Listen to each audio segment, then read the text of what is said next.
boa noite a todos. Eu sou o Celso Rei, esse é o canal Estudo sobre Espiritualidade. Fico feliz em ter você comigo mais uma vez. E hoje é um tema que eu considero muito importante, talvez um dos temas mais importantes que eu já tenha trazido no meu canal. E eu pretendo hoje, nesse bate-papo, fazer um panorama histórico espiritual,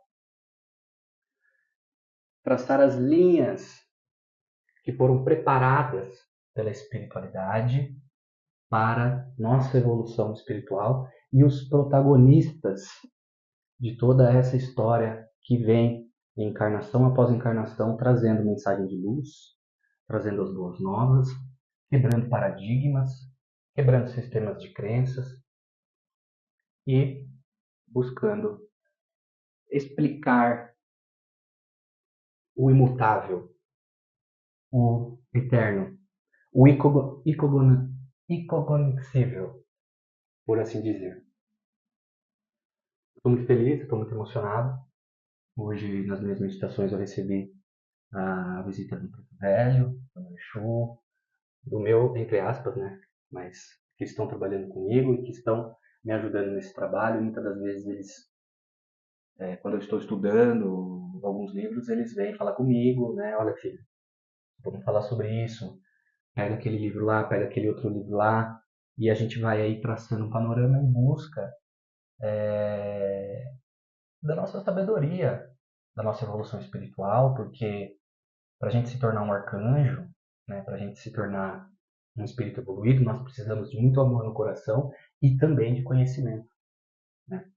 Se o arcanjo Miguel viesse agora e tentasse explicar a visão dele sobre a espiritualidade, sobre ciência, sobre matemática, eu tenho certeza que eu não entenderia nada. Então, para ele chegar até onde ele chegou, foi importante ele ter tido todo esse preparo, desenvolver o amor no coração, perdoar a todos, colocar o evangelho dentro do coração. E o panorama que eu quero traçar hoje, eu vou pegar lá da Atlântida e da Lemúria, há mais ou menos 12 mil anos, e vou caminhar com vocês até os dias de hoje. O dia em que Allan Kardec está reencarnado no Brasil para uma grande obra, que já começou, mas ainda está escondida pela espiritualidade. Ela ainda vai crescer muito mais. Então é assim, nós temos a Atlântida, 12 mil anos. E nós temos a Lemúria, 12 mil.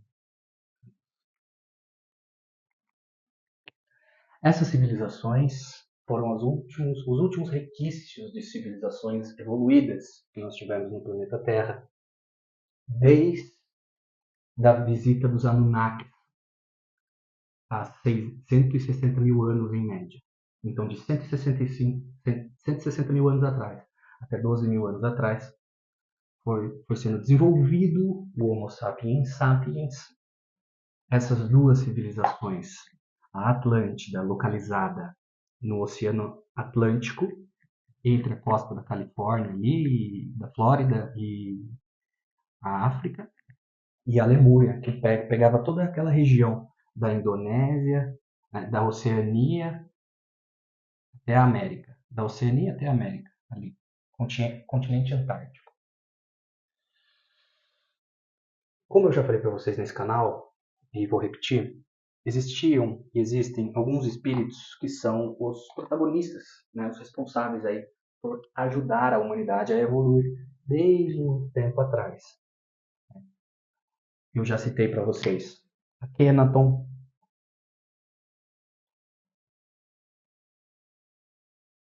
nós temos também Ramatiz, que muitos conhecem, não é? Da fraternidade Amor e Triângulo, né? Ramatiz, o mentor responsável por unir o conhecimento espiritual do Oriente com o conhecimento do Ocidente. Conhecimento hindu, né, trazido por mestres de lá, com o conhecimento do Ocidente.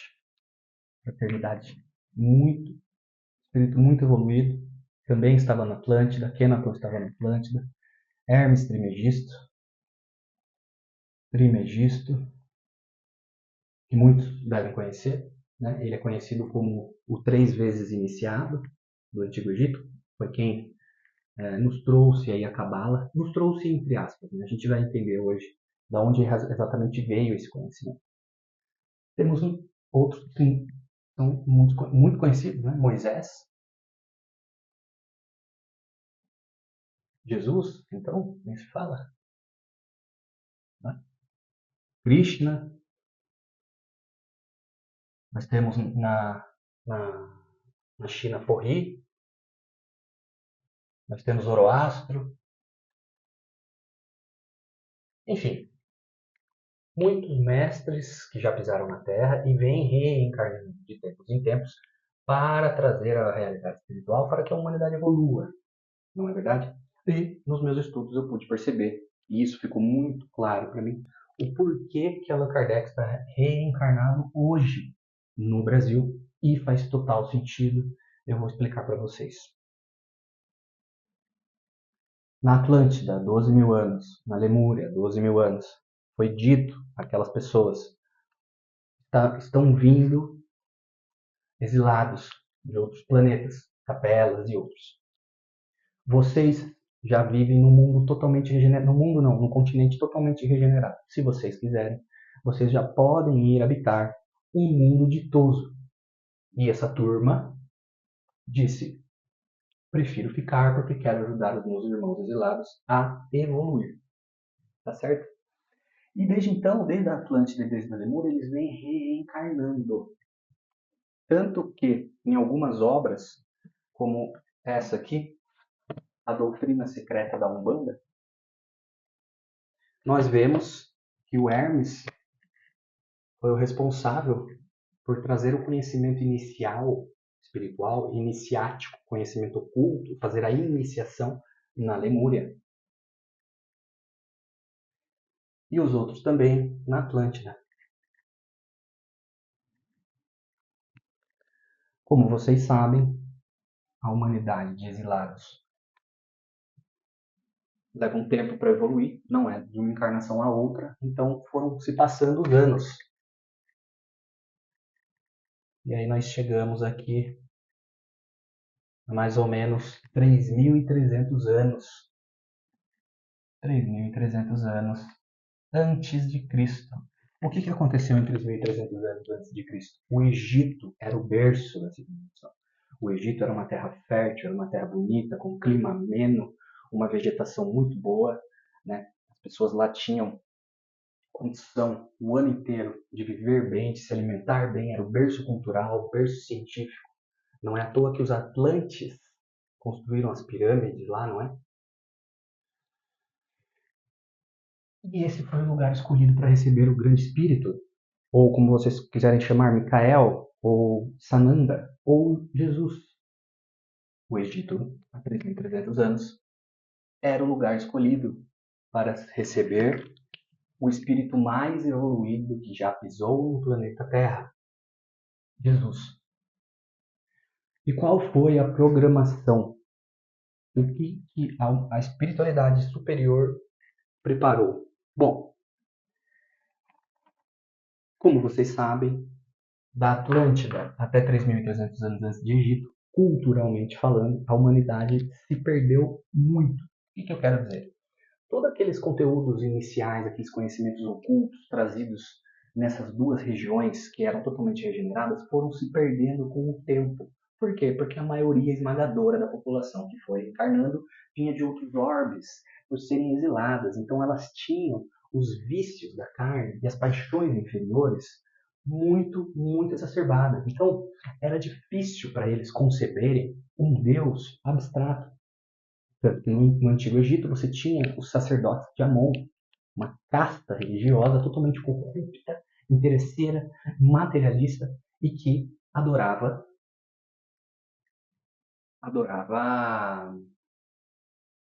estátuas de pedra, né? Você tinha ali perto da Arábia, da Babilônia, culto ao deus Baal. As pessoas sacrificavam crianças para o Deus Baal. Ele era uma estátua com uma boca aberta e as pessoas sacrificavam animais, sacrificavam crianças. Porque, pelo nível evolutivo daquela humanidade, eles acreditavam que era assim que eles deveriam se comunicar com a divindade. Ou seja, eles achavam que Deus existia para ceder aos caprichos dele, mas que era uma criatura muito vingativa, né? Maldosa. E Deus não é isso. Deus é amor, Deus é sabedoria. Inclusive, nesse livro Doutrina Secreta da Umbanda, eles apontam uma tese aqui dizendo que a doutrina espírita não trouxe a explicação sobre como os espíritos são criados. Diz que os espíritos são criados simples e ignorantes, mas o livro dos espíritos deixa claro que é um mistério. A forma como Deus criou é um mistério. E o Woodrow Wilson da Mata e Silva, né, um dos precursores aí a trazer a literatura da Umbanda, diz para nós que a doutrina espírita não explica, diz que é um mistério e que Deus não poderia ter criado alguém à sua imagem e semelhança, de modo que, se Deus é soberanamente bom, justo e só amor, não tem como ele criar algo que não tenha só isso. Então, isso é um mistério. Vão ser trazidos novas coisas para nós, mas o ponto aqui não é esse. O ponto aqui é que a humanidade não entendia um Deus abstrato, né? Até hoje não entende direito, né? Então, qual foi o planejamento? Antes de Jesus vir trazer as verdades do plano espiritual, trazer o conhecimento que ia fazer aquela humanidade evoluir, Akhenaton, o espírito de Akhenaton, veio e ele reencarnou. Quando Akhenaton reencarnou no Antigo Egito, ele tinha um corpo meio esquisito, no formato de pera. As pessoas diziam que ele não seria um bom faraó, porque ele era afeminado, não gostava de guerra e ficava pregando coisas loucas como fraternidade e amor. Akhenaton nasceu como o irmão mais novo do imperador, do faraó. O faraó que era considerado um deus vivo. O irmão mais velho, primogênito de Akhenaton, era forte, bonito, esbelto, e as pessoas falavam, esse vai ser um bom imperador, um bom faraó. E aqui eu quero chamar a atenção para um fato, que é o seguinte. Se Akhenaton era quem ele era, já na Atlântida, por que a espiritualidade programou a sua reencarnação no Antigo Egito com um corpo de uma forma que as pessoas não iriam aceitar? Por que no Antigo Egito, quando a programação dos espíritos superiores era trazer Akhenaton para trazer um pouco das verdades espirituais, trouxeram ele com aquele corpo? Planejamentos de Deus. E nesse vídeo eu quero bater muito nessa tecla, que é como nós ainda não entendemos os planejamentos de Deus, os planejamentos reencarnatórios. Porque os planejamentos reencarnatórios são para quebrar paradigmas. Os planejamentos reencarnatórios fogem da compreensão religiosa, fogem do que nós estabelecemos como verdades absolutas. E eu vou mostrar nesse vídeo por quê, e no final vocês vão entender. Allan Kardec, no Rio de Janeiro, hoje, fazendo uma obra. Akhenaton reencarnou no Antigo Egito. Planejamento de Deus. O irmão mais velho, que ia ser o imperador, que ia ser o faraó, morreu, desencarnou, jovem. E todos falaram, meu Deus, Akhenaton vai ser um faraó, mas ele não gosta de guerra. Ele não tem um porte atlético, ele só fica falando de amor e fraternidade. Ou seja, a espiritualidade maior utiliza desses artifícios, corpo físico, para fazer com que as pessoas evoluam, ou seja, quebrem os paradigmas. Então Akhenaton veio do jeito que ele veio. Por que ele veio? Porque ele precisaria trazer a mensagem do Deus único. Porque aquela sociedade que iria receber Jesus ainda era politeísta. Então eles não estavam em condições de receber as verdades que iam ser trazidas por Jesus. Eles precisavam de uma preparação. Eles precisavam entender pelo menos um pouco o Deus abstrato. E Akhenaton veio, e através do amor, ele tentou trazer a mensagem de Atom, de Deus, que existe só um Deus. E quem veio com ele? O Messias nunca vem sozinho. Ele veio com Ramatiz, veio, Hermes Trismegisto estava lá, tá bom? E eles estavam lá como? Hermes, na época, era um médico, né? Ele era um sacerdote de Heliópolis, sacerdote de Ra, do Deus Sol, né? Que já trazia o conhecimento iniciático desde a Lemúria e da Atlântida, preservado em seu espírito. Assim como Ramatiz, que era um filósofo nessa época.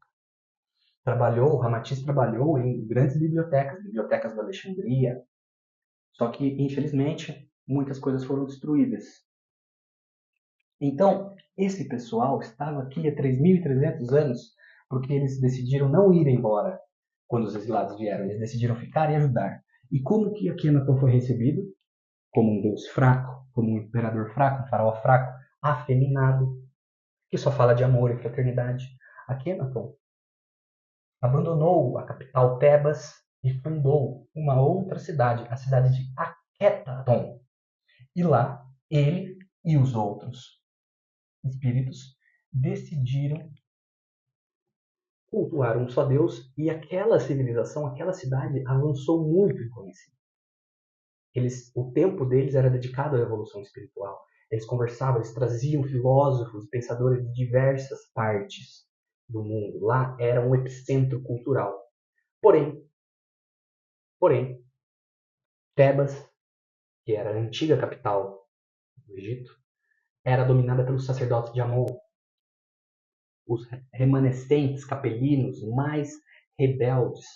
E os sacerdotes de Amon tinham até um conhecimento iniciático, porém deturpado, e distorciam todo aquele conhecimento para se fazer prevalecer sobre as pessoas. Ou seja, conhecimento na mão das pessoas que não são evoluídas é poder de domínio. Conhecimento na mão das pessoas evoluídas é repartido. Essa é a diferença. Então, os sacerdotes de Amon não conseguiram aceitar o fato de que o faraó, além de proibir o culto a Amon, quem era Amon? Era um deus materialista, um deus vingativo, punitivo, que desejava sacrifícios e sangue. E aí, tanto que os sacerdotes de Amon raspavam essa parte da cabeça porque o sangue escorria por aqui. Né? Porque eles faziam, como vocês já devem ter ouvido falar, eles faziam a cabeça. Não é? Isso não começou no que se diz ser Umbanda, que não é Umbanda, tá? Porque a verdadeira Umbanda não tem fazer cabeça. Tá? Quando você sacrifica um animal, você está sacrificando um ser divino, algo que Deus criou. Nós não temos esse direito. É um absurdo espiritualistas que trabalham com mediunidade achar que sacrifício de animal hoje é em prol de Deus, para se juntar com o orixá. Pode ter certeza que não. Quando você faz a lavagem de cabeça com sangue de animal, você se consorcia com espíritos trevosos. E são eles que vão te buscar. Você pode ser chamado de pai de santo, você pode ser chamado de pai disso, mãe daquilo, mas o fato é que você se consorcia com essa prática, você se consorcia com espíritos infelizes do astral inferior. Isso não tem nada de Deus. E isso não é Umbanda. E eu estou tendo contato com a verdadeira doutrina da Umbanda através deste homem, se vocês quiserem saber, Woodrow Wilson da Mata e Silva. E ele diz que muitos conhecimentos se perderam, e isso foi escrito nos anos 70 e foi se perdendo cada vez mais, porque infelizmente as pessoas não gostam de estudar. E aí você entende que naquela época eles já faziam esse tipo de ritual, e Akhenaton veio há 3.300 anos antes de Cristo dizer que essas práticas eram funestas e que isso não deveria ser assim. Resultado, foi assassinado, Ramatiz foi assassinado, Hermes foi assassinado, e o projeto do Egito ser o berço que iria receber Jesus foi desfeito, não deu certo. Sim, isso acontece. Às vezes a espiritualidade superior faz uma programação e não sai como planejado, porque as pessoas têm o livre-arbítrio e a humanidade daquela época não conseguia conceber. E os sacerdotes de Amon faziam uma... Né, eles eram contra o progresso e continuaram sendo ao longo da caminhada. Eu vou mostrar para vocês. E aí o que aconteceu? Já que Jesus não vai poder vir trazer no Egito, já que a sociedade do Egito ela é muito soberba, vamos então chamar Moisés. Vamos trazer Moisés. E ele vai falar grosso. Já que Akenaton tentou falar no amor e não conseguiu, vamos falar grosso para preparar esse povo até a chegada do Messias. Tá legal. Qual foi a população escolhida para ser a portadora da voz do Deus único? As tribos de Israel, porque eles não eram unidos. Eles eram um só povo, de uma só origem, mas eles eram todos divididos. Porque teve Abraão, né, e os irmãos dele se separaram. E aí foram se separando. Mas essa população foi unida quando eles se tornaram escravos do Egito. E isso faz mais ou menos 2.800 anos. Mais ou menos. 2.900, 2.800 anos. Moisés veio. Eu não lembro a data exata. Teria que fazer a conta aqui agora. Moisés veio. A tribo de Israel era a reencarnação de todos aqueles egípcios que contribuíram para o assassinato de Akhenaton. Eles reencarnaram como escravos da própria população da qual eles se recusaram a escutar a mensagem de Deus único. Lei de ação e reação. Não vai aprender no amor, vai aprender na dor. Então, a espiritualidade superior entendeu o quê? Já que eles não querem aprender na dor, no amor, eles vão aprender na dor. Então, o povo que está mais apto hoje a receber a mensagem do Deus único é a tribo de Israel por causa dos anos de escravidão. Eles são tão sofridos, eles estão tão na penúria, que eles vão aceitar, sim, a mensagem de um Deus amoroso, bondoso e misericordioso. E vão entender que é tudo questão de causa e efeito. Dito e feito, Moisés reencarnou no Egito e, olha que coisa legal, Ramatiz estava lá, Hermes Trismegisto também estava lá, Akhenaton estava lá, Ramatiz, nessa época, era conhecido como Jetro. Jetro, guardem esse nome, Jetro. Ele era um dos líderes de uma tribo árabe, tá? Ele era um dos líderes de uma tribo árabe. Akhenaton estava lá, ele era conhecido como Amenófis. Era um sacerdote do Egito Antigo.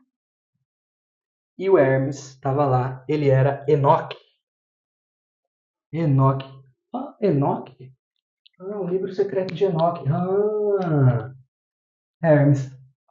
Hermes que inclusive ficou conhecido como sendo o deus Tot no Antigo Egito, porque ele vinha lá da Atlântida, lá do Lemúria, o conhecimento dele foi ultrapassando gerações e as pessoas endeusaram seu conhecimento, a sua figura, não é? Tanto que o Cabala, né, que hoje é trazido aí para a gente como uma filosofia do Antigo Egito, ela veio, na verdade, da Lemúria. Tá? E, como vocês sabem, a Bíblia não é totalmente verdadeira, porque distorceram alguns fatos, né? Porque as pessoas que vieram depois de Moisés, inclusive a forma do Arão, o irmão de Moisés, escrever a Bíblia, distorcia um pouco as coisas, porque ele era invejoso, embora ele tenha, né, depois se redimido. Quem foi trazendo as inscrições do que aconteceu com Moisés foi distorcendo, mas agora chegou a hora espiritualidade trazer o que de fato aconteceu. E nós estamos aqui com esse objetivo. Moisés não era aquele velho meio raquítico, não. Ele era uma pessoa, um espírito com uma força mental assombrosa. Alguns espíritos que estavam reencarnados com ele naquela época disseram que nunca viram alguém com poder hipnótico tão forte. O que era um poder hipnótico? O poder hipnótico é ele fazer todo mundo ver o que ele queria. Então Moisés chegava na frente do palácio do faraó e dizia: você precisa libertar os escravos judeus, porque nós iremos atravessar o deserto rumo ao Monte Sinai, porque eu preciso receber as leis de Deus. E aí ele fazia as pessoas virem cobras gigantes, várias coisas acontecendo com a força mental dele. Era estrondosa. Ele conseguia hipnotizar as pessoas com o poder mental dele. Às vezes o soldado ia até ele e ficava paralisado por causa da força mental que ele tinha. Ele era o espírito escolhido pela espiritualidade superior para falar grosso. Tinha que ser uma pessoa com uma força mental estrondosa. E aconteceu o que aconteceu, né? Então, veio as pragas do Egito, como vocês sabem, aconteceu mesmo. Tá? Embora foram todos fenômenos naturais, Moisés, pela comunhão estrondosa que ele tinha com Deus, ele já sabia o que ia acontecer, então ele falava antes. Porque Deus falava com ele e falava, olha, vai acontecer isso, isso e isso. Ele não sabia cientificamente o que era, mas ele sabia o que ia acontecer, e as pessoas começaram a temer. Até que eles não foram liberados do Egito. Eles tiveram que fugir, né? Mas o Egito estava tão desestabilizado por causa das pragas, de tudo que estava acontecendo, que eles foram então fugir. E você tinha o Jetro, que era o líder árabe, o Enoque, Hermes Trismegisto, que ele era um dos líderes de uma das tribos de Israel, Israel. Jetro era líder de uma tribo árabe, vocês já vão saber por quê. E Akenaton era Menófis. E todos eles foram juntos, peregrinando pelo deserto. E Moisés tinha que falar grosso com aquele pessoal. Ele tinha que ser grosso. Ele disse, né? Ele passou muito, o período que ele viveu foi uma das missões mais difíceis que houve, porque ele sabia que Deus, Jeová, não era aquilo que ele dizia que ia prejudicar aquelas pessoas, mas ele tinha que falar daquele jeito, porque senão as pessoas não iam entender. E o Messias precisava vir, por causa que a gente precisava ter o conhecimento que ia libertar. Qual é o conhecimento? O Evangelho. O Evangelho. Porque o Evangelho, como eu já disse, ele é uma lei universal. O Evangelho não é o Evangelho da Igreja Evangélica do Brasil. Não. O Evangelho é uma lei que rege o universo. É claro que cada mundo vai receber uma profundidade do Evangelho. Um planeta de provas e expiações vai receber o Evangelho do jeito que a gente recebeu. Júpiter vai receber o Evangelho com mais informações. Isso vai conforme a evolução. Entendem? Mas é uma lei, é cósmico. Tá? Por isso que era tão importante essa missão. Por isso que é tão importante e ela vige até hoje e eu vou mostrar para vocês por quê. Então temos aqui, né? Moisés sabia que seu conhecimento iria ser deturpado, as escrituras seriam deturpadas, as coisas que ele falou seriam deturpadas, as coisas que aconteceram seriam deturpadas. Então, ele reuniu esse pessoal, Akenaton, Hermes, todo esse pessoal que vem lá desde a Atlântida, e disse para eles, nós precisamos fazer uma espécie de seita para que a gente consiga manter original tudo o que aconteceu aqui, todos os conhecimentos que a gente sabe de Deus, mas que a gente não consegue passar para essa população, e o que a gente conseguiu passar que eles vão distorcer. Então, foi se passando esse conhecimento genuíno de geração para geração até chegar numa comunidade, até ser construída uma comunidade com esses conhecimentos essenciais da época de Moisés, não do jeito que está na Bíblia, conhecida como os essênios. Os essênios. Os essênios, como vocês bem sabem, está no Evangelho segundo Kardec, segundo o Espiritismo, e mostra que provavelmente Jesus teria passado um tempo com os essênios. Sim, ele passou um tempo com os essênios, que nada mais eram que um grupo de pessoas que conservavam original conservavam original todos os conhecimentos da época de Moisés. Que não havia distorções, não havia nada. Por isso que Jesus precisou ir até os essênios. Porque mesmo sendo quem ele estava no esquecimento. Jesus estava no esquecimento. E ele precisa estudar. Todos os médiuns precisam estudar. Jesus era médium, gente. Jesus era médium de um espírito conhecido como Cristo planetário. Um espírito muito evoluído que não encarna mais. Regente planetário do planeta Terra. Todos os planetas têm um Cristo planetário. E o Cristo planetário rege a evolução do planeta. Todas essas pessoas eram médiums do Cristo planetário. O médium mais fiel era o mais evoluído, Jesus. Lembrem-se, um só Deus, uma só crença, um só conhecimento. Tudo converge, a lei é a mesma. Os princípios da lei que regem o universo são o mesmo. Basta nós encontrarmos a linha que segue. Mas voltando aqui, então Moisés deixou, né, como conhecimento essencial com os essênios. E aí, Jesus veio há 2000 anos atrás. 2000 anos atrás. E com ele veio Akhenaton, Ramatiz, Hermes, todos eles. Akhenaton foi um discípulo de Jesus, muito evoluído naquela época, ele foi um dos apóstolos. Tá? Chico Xavier foi um dos apóstolos, João Evangelista. Então você tinha ali a comunidade dos apóstolos, eram espíritos evoluídos em sua grande parte, e você tinha os essênios que eram quem lembraria Jesus quem ele é. Porque a mediunidade chega para todo mundo, com Jesus não seria diferente. Para quem tem mediunidade sabe, uma hora o chamado chega, uma hora o momento de começar o trabalho chega, e aí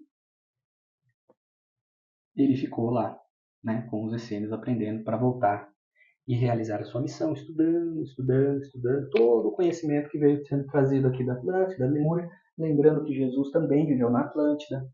Ele era um filósofo chamado Antúlio, conhecido como filósofo da paz.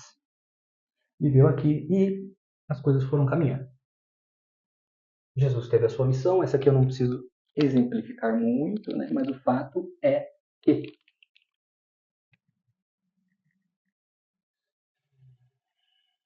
no ano 1500 depois de Cristo, vocês sabem o que aconteceu, né? Tivemos a Inquisição. Quem eram os inquisidores? Era a reencarnação, em sua grande maioria, dos sacerdotes de Amon, que já perseguiam Akhenaton, depois Moisés, depois Jesus. Quem eram eles na época de Jesus? Os fariseus, os antigos fariseus. Hoje eles são muito reconhecidos. Você consegue reconhecer os fariseus hoje em todas as religiões. São aquelas pessoas sectárias, dogmáticas, com visão estreita da espiritualidade. Aquelas pessoas que se dizem conhecedoras de uma doutrina, e se reúnem entre si para discutir o que é doutrinário e o que é antidoutrinário. Ou seja, igualzinho eles faziam na época de Jesus, quando os fariseus se reuniam no Sinédrio para debater as leis mosaicas, que já estavam todas deturpadas. Né? Hoje eles fazem a mesma coisa, né? Mas hoje não tem crucificação. Então, os fariseus modernos, eles criticam com a língua. A crucificação é com a língua. E todo esse debate, digamos assim, é feito online, né? Através de reuniões e lives. Nada mudou. E aí, os sacerdotes de Amon, né, vieram e trouxeram a Santa Inquisição. Santa Inquisição, que de santa não tinha nada, trazendo muito tempo de escuridão. Para vocês, só para vocês terem uma ideia, se a mensagem de Jesus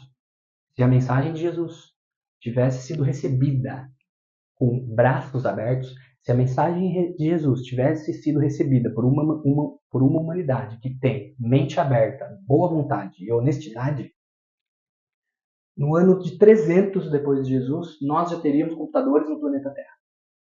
É isso mesmo. Se a mensagem de Jesus fosse recebida com mente aberta, livre de religião, de doutrina, de sectarismo, dogmatismo, no ano 300, nós já teríamos computadores. Então vocês percebam o quanto ainda nós atrasamos a nossa evolução. Por quê? Porque nós teimamos em satisfazer o nosso ego. Nós ainda não entendemos que a felicidade está em servir a Deus. Nós ainda não entendemos que a felicidade está em servir ao próximo. Nós não entendemos que a felicidade está em dar sem receber. Porque você dá e não recebe. Mas não é que você não recebe. Você recebe do universo em dobro. Alegria, felicidade, comunhão com Deus, comunhão com a fonte. Essa é a verdadeira felicidade. Mas não. Eu quero os meus interesses. E dane-se o resto. Deus, pátria e família. Minha pátria e minha família. O resto se dane.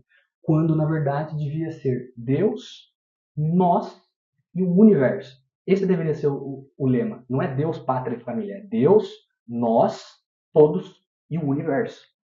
Porque todos são minha família e o universo é a minha pátria. Então, nós tivemos esses anos de escuridão. Inquisição. Aí, deixa eu achar o meu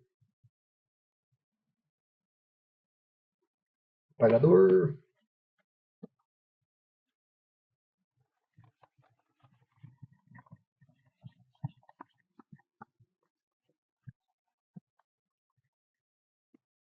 Inquisição. A Inquisição foi mais ou menos até o século XVII, certo? Ali no ano de final do século XVII, 1690, para 1700, 1800. O que aconteceu? O que aconteceu que os livros de história nos trazem?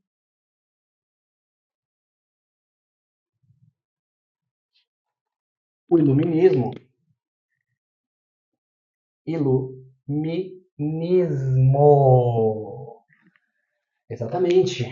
Né? A sociedade deixava de ter aquela característica, né, de crueldade mesmo, para entrar numa era de evolução, né, de busca de conhecimento, principalmente científico. Então foi uma era de grandes descobertas. E é óbvio que aquela galera, Jesus, Akhenaton, Hermes, Ramatiz, iriam voltar para ajudar nesse período. O Iluminismo. Então as pessoas receberam as verdades de Moisés, receberam as verdades de Akhenaton, receberam as verdades de Jesus. Depois tiveram outros, né? Você tem Buda, que veio antes de Jesus, você tem Zoroastro, teve vários que vieram nesse período com uma missão de ser médium do Cristo planetário. E aí, né, você tem o Iluminismo, e aonde o Iluminismo foi mais forte? Nós podemos citar aqui duas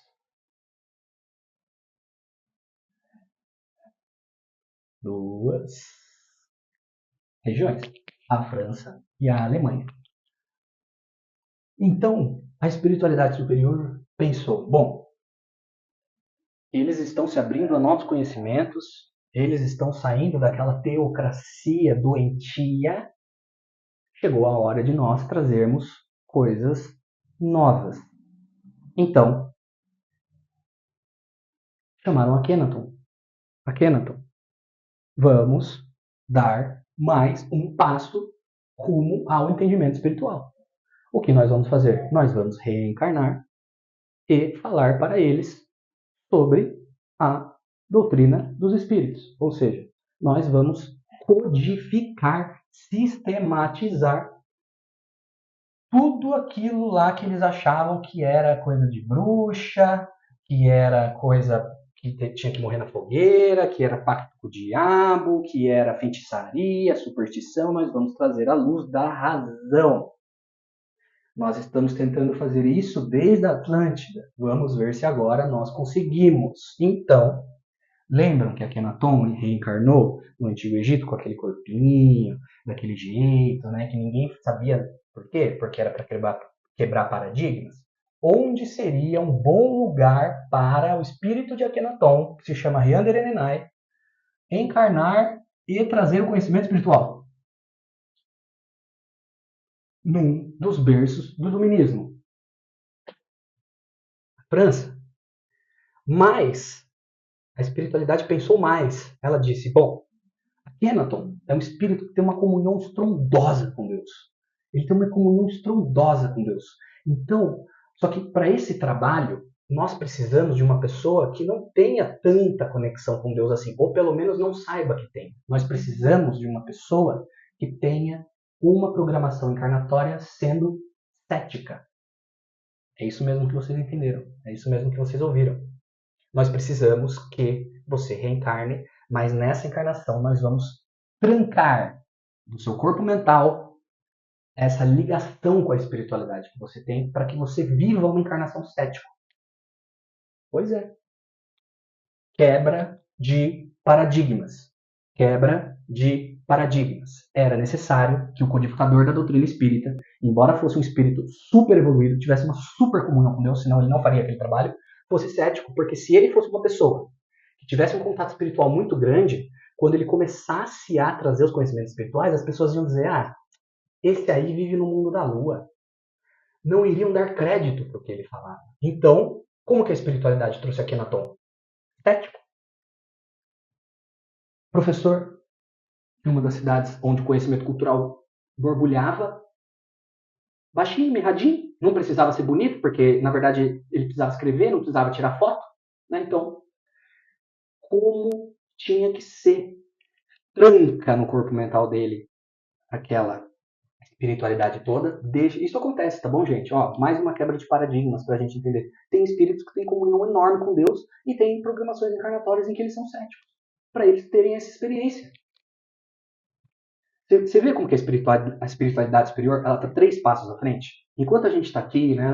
Religião, Adão e Eva, o mundo, a gente vai ficar no inferno. Então, a espiritualidade, ó, já foi, já voltou, já sabe o que vai acontecer no futuro. Tá? Porque o espírito, quando ele é muito evoluído, ele consegue ver vários futuros diferentes. Tá? Porque o espaço-tempo, como a gente conhece, não existe. O tempo é uma energia. Mas voltando aqui. Então ele reencarnou como professor Hippolyte Léon Denisard, não é assim? E ele precisava ser daquele jeito mesmo, cético, porque quando ele começasse a codificar e sistematizar a doutrina dos espíritos, as pessoas dariam crédito. E olha que mesmo ele sendo um professor renomado da aristocracia de um dos países mais evoluídos da época, referência, que até hoje todos os países estudam Rousseau, todos os países estudam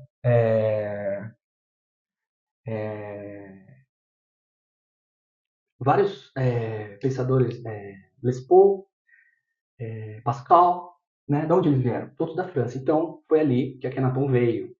Tá? Akhenaton já tinha tido uma encarnação lá na Gália, que vocês podem conhecer aqui nesse livro, tá? Onde ele foi um druida, né? E depois ele vem como Denisard, professor de Denisard, para trazer a doutrina dos espíritos. Então precisava ser tudo daquela forma, entendem?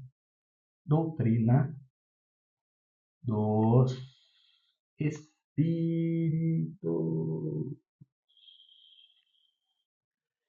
O que aconteceu? Os sacerdotes de Amon, toda aquela galera que já vinha batendo o pé, totalmente anti-progresso, mas dizem que amam Jesus, né? Mas são anti-progresso. Queimaram os livros do professor, que era Akhenaton reencarnado. Século XIX. Muito bem.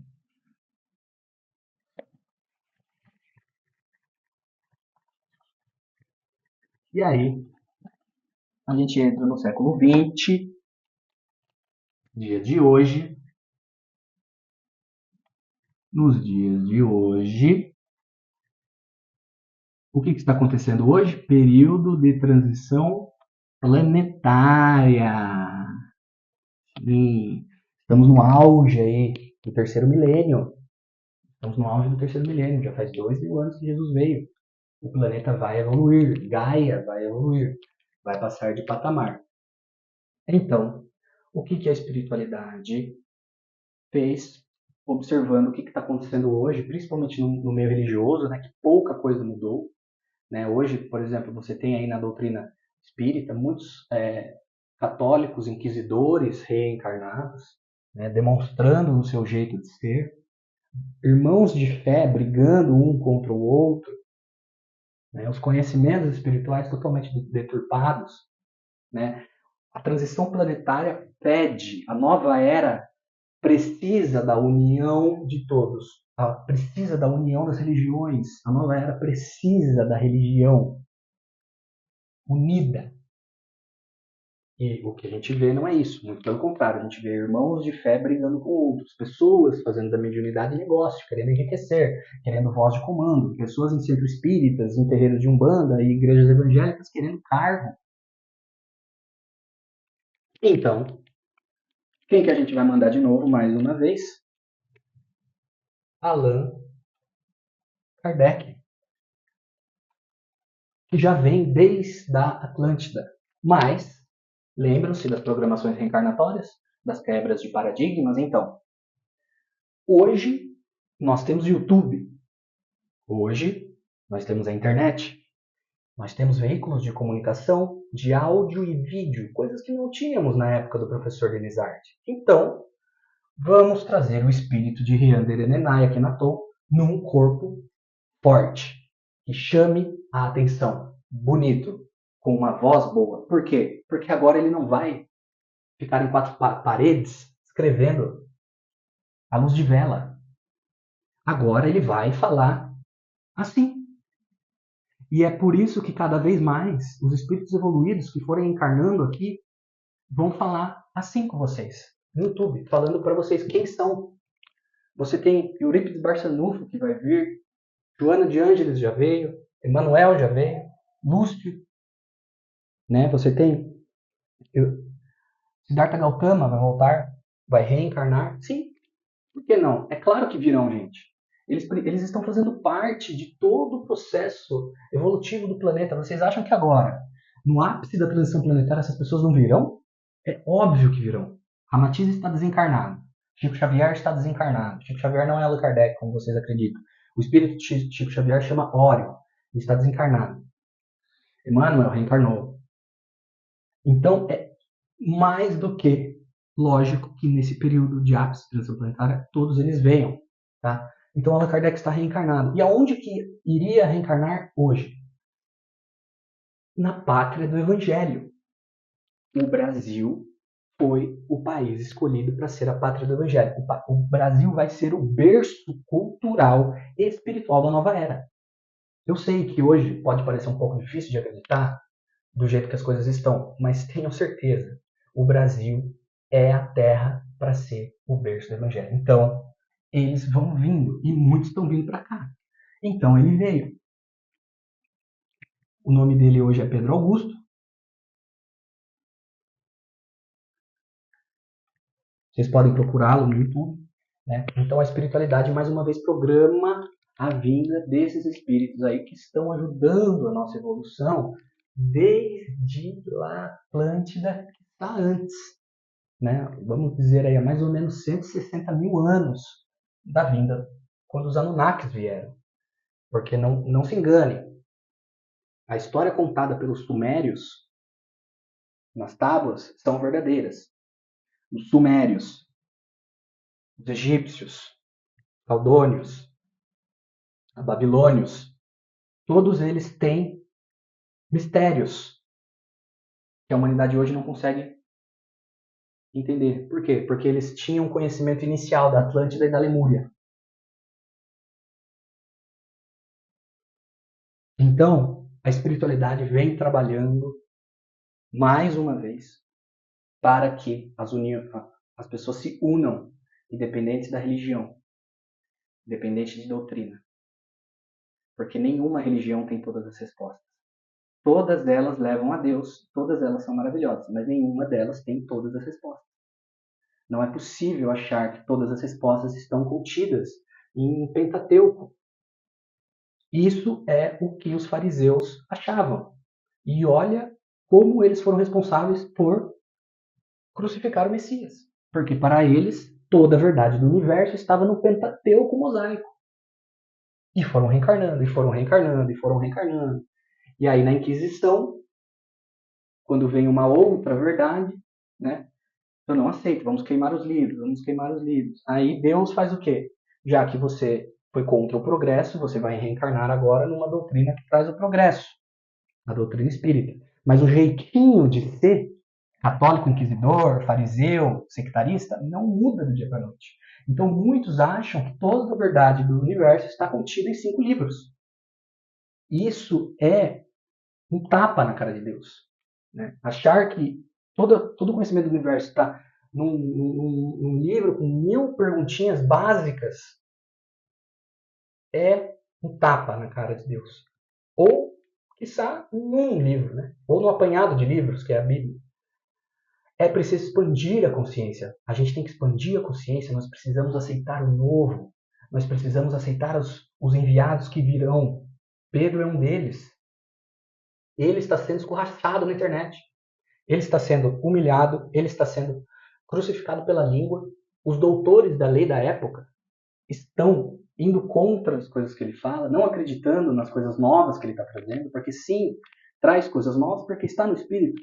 E eu me pergunto, quando Eurípides Barçanufo vier e falar quem é, vocês vão aceitar? Quando Siddhartha Gautama vier e falar quem é, vocês vão aceitar? Porque a programação agora é dizer quem é. Isso não é arrogância, isso não é vaidade. Um médium não está sendo vaidoso porque ele está dizendo quem é o espírito dele. Ele é simples assim. Jesus foi crucificado por dizer quem ele é. Se Jesus estivesse aqui hoje, ele diria quem ele era. Muitos o chamariam de mistificador, falariam que ele estaria no animismo vicioso, o chamariam de rebelde. Porque, gente, pensem uma coisa comigo. Se Jesus, há 2000 anos, veio e causou aquele alvoroço, imaginem o quanto ele evoluiu de lá para cá. Vocês acham que se Jesus encarnasse hoje na Terra, ele não ia fazer alvoroço? Vocês acham que ele ia vir e falar de Bíblia, de doutrina espírita, de Umbanda, de Evangelho e ponto? Não. Ele ia trazer um monte de coisa nova e as pessoas não iam entender. Porque ele evoluiu. Então, assim, por que eu estou fazendo esse vídeo? Para que nós entendamos e não andemos na contramão da evolução. Porque é sempre assim. Quando Jesus vem, eu só aceito o Pentateuco de Moisés. Aí Jesus morre, vem a Inquisição. Eu começo a matar porque eu só aceito o que Jesus disse. Guerra Santa. Aí vem Allan Kardec. Não, eu não aceito Allan Kardec, porque agora eu só aceito Jesus. Ué, mas quando Jesus estava aqui, você não aceitou ele. Você só aceitava Moisés. Agora você aceita Jesus, mas não aceita Kardec. Aí Kardec morre. Aí não, agora eu aceito Kardec. Mas eu só aceito Kardec. O que não tiver na doutrina de Kardec, eu não aceito. Não faz sentido nenhum. Né? Isso é interromper o progresso, interromper a senda evolutiva. E esse não é o comportamento para que a gente entre na nova era. A nova era requer expansão de consciência, mente aberta, boa vontade para receber as novidades do universo. Eu tô louco para receber conhecimentos novos. Eu tô louco para conhecer coisas novas. Muitas informações estão vindo aí, né? Divisibilidade do espírito. Jesus, que consegue estar encarnado, que consegue estar em espírito em vários planetas diferentes ao mesmo tempo, porque Jesus ele é onipresente em um determinado ponto do universo. Sim, Jesus evoluiu tanto que ele é onipresente em um determinado ponto do universo. Ele consegue estar em todo lugar ao mesmo tempo. Onisciente, consegue saber tudo que as pessoas estão pensando num determinado bloco do universo. E quanto mais evoluindo, mais vai adquirindo os atributos de Deus. E agora, eu espero que faça sentido para vocês o porquê que a espiritualidade faz essas programações reencarnatórias. Porque Deus confunde os orgulhosos e glorifica os humildes. Confunde os sábios e glorifica os humildes. E Pedro vai fazer a sua obra no canal Espiritualidade com Pedro Augusto. Quando ele desencarnar, dependendo de como for, quem que vem de novo? A história se repete. Então você tem, naquela época, Kenaton, depois Moisés, não é verdade? Agora você tem Pedro, aí vem Moisés, para que no futuro venha novamente o Messias, Jesus. Ele virá novamente. Não da forma como todo mundo acha. Pode ser que seja uma forma inesperada, mas virá e caminhará conosco em glória. Porque a transição do mundo de provas e expiações para um mundo regenerado é a mais difícil de se fazer. A transição da animalidade para a espiritualidade é a mais difícil de fazer. Então, esse momento que nós estamos passando é um momento de nós agradecer muito por estarmos encarnados. Pode ter certeza que existe uma fila enorme de espíritos que gostariam de estar no nosso lugar hoje. Que gostariam de estar tendo a oportunidade que nós estamos tendo. E nós estamos tendo a oportunidade de, mais uma vez, ver a história acontecendo. O fato é, vamos lutar contra a história ou vamos seguir de fato a marcha do progresso? Chega de lutar contra. A lei é uma só. A lei funciona assim.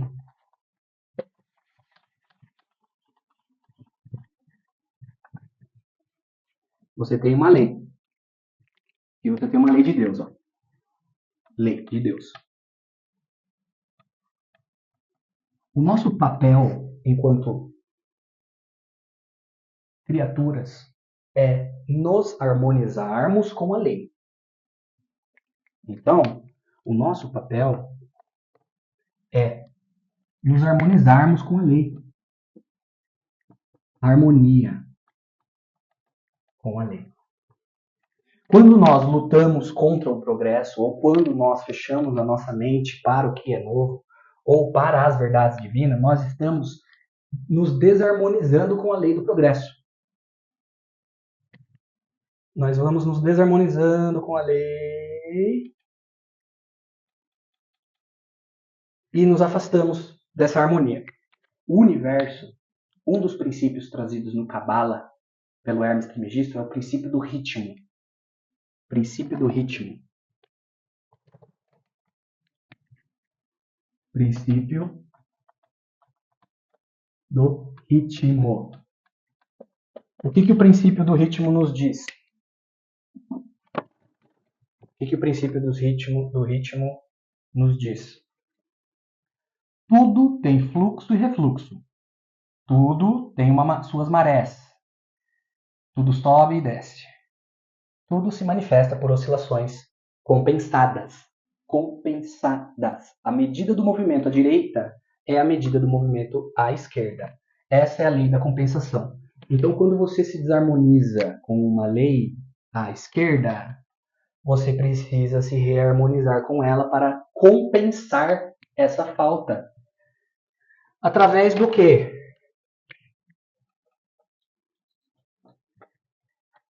Karma. Então, a espiritualidade vem colocando livros, e mais livros, e mais livros, e mais livros na minha mão, para que eu consiga fazer esse anexo de informações, trazer para você e explicar como que essa turma vem reencarnando já de muito tempo para nos ajudar. Tá bom? Pedro está fazendo uma obra linda e tem pessoas que dizem assim, meu Deus, como ele pode ser a reencarnação de Allan Kardec? Allan Kardec era baixinho, né? Era sério, nem acreditava em Deus. Eu acredito que com esse vídeo eu possa ter explicado. Né? A programação reencarnatória dos espíritos superiores serve para quebrar paradigmas. Como que uma pessoa que vem com uma mediunidade para falar no YouTube vai vir carcomida, com a voz feia, rouco, muito sério, sem magnetismo? Como é que vai fazer, gente? Vamos abrir a mente. Vamos abrir a mente. Deus pensa em tudo, o planejamento é perfeito. Tá? Nunca se esqueçam, o nosso trabalho é se harmonizar com a lei. A gente precisa se harmonizar com a lei. Quando há algo muito descompensado, o karma é brabo. Não sei, de repente a minha casa, de repente vai ter uma enchente na minha cidade e eu vou perder tudo que eu tinha. Compensação. Desarmonizou-se com a lei e agora você precisa se harmonizar com a lei. Bom, isso é um pouco do que eu tinha para falar hoje. Se você chegou até aqui, muito obrigado. Eu nem testei se o microfone está funcionando, então pode ser que eu tenha gravado tudo isso e não tenha dado certo. Eu tenho que regravar, mas eu acho que foi. Então é isso, gente. Se você chegou até aqui, muito obrigado. Esse é o canal Estudo sobre Espiritualidade. Eu sou o Celso Rei. Fiquem todos com Deus.